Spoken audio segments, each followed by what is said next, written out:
رئیس شورای فدرال یا پالاتای بالای پارلمان روسیه والنتینا ماتوینکا برای شرکت در همایش بین پارلمانی تاجیکستان و روسیه به دوشنبه آمد. وی با رئیس مجلس ملی تاجیکستان رستم امالی ملاقات کرد.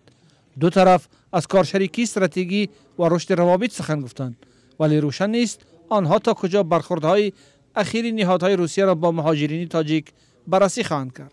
سفر ماتوینکا با دوشنبه در حال اتفاق می افتد که روابط تاجیکستان و روسیه وارد بحران شده است پس از حمله تروریستی به تالار کنسرتی کراکوس در کنار مسکو که چند زاده تاجیکستان در انجام آن متهم دانسته می شوند.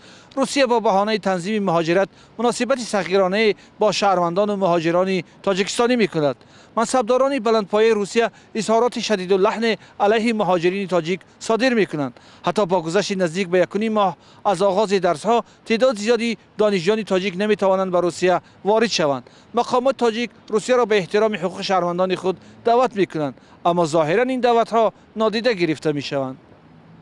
در آستانه همایش بین پارلمانی شاهین صمدی نماینده رسمی وزارت کارهای خارجی تاجیکستان گفته بود که از وکیلان تاجیک خواستند در ملاقات با همتایان خود اظهارات بحث برانگیزی بعضی از وکیلان روس را در مورد تاجیکان در میان بگذارند.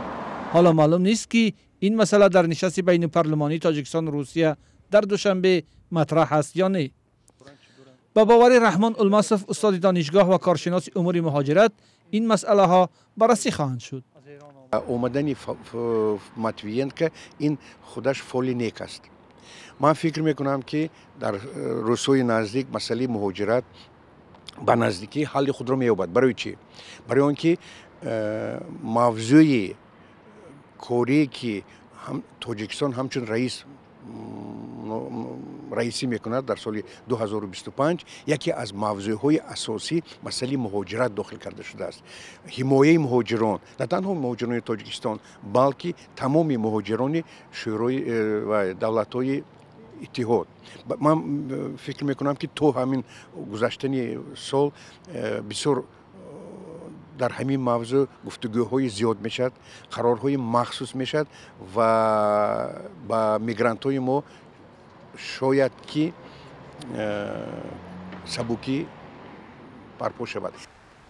حکومت تاجیکستان همیشه برای موقع ضعیفش در حمایت از حقوق شهروندانش در روسیه انتقاد می شود، چون وابسته اقتصاد و بازار کار این کشور شده است. در 8 ماه سال جاری هم حجم تجارت دو کشور از 1.2 میلیارد یا 14.3% بیشتر نظر به سال گذشته افزوده است.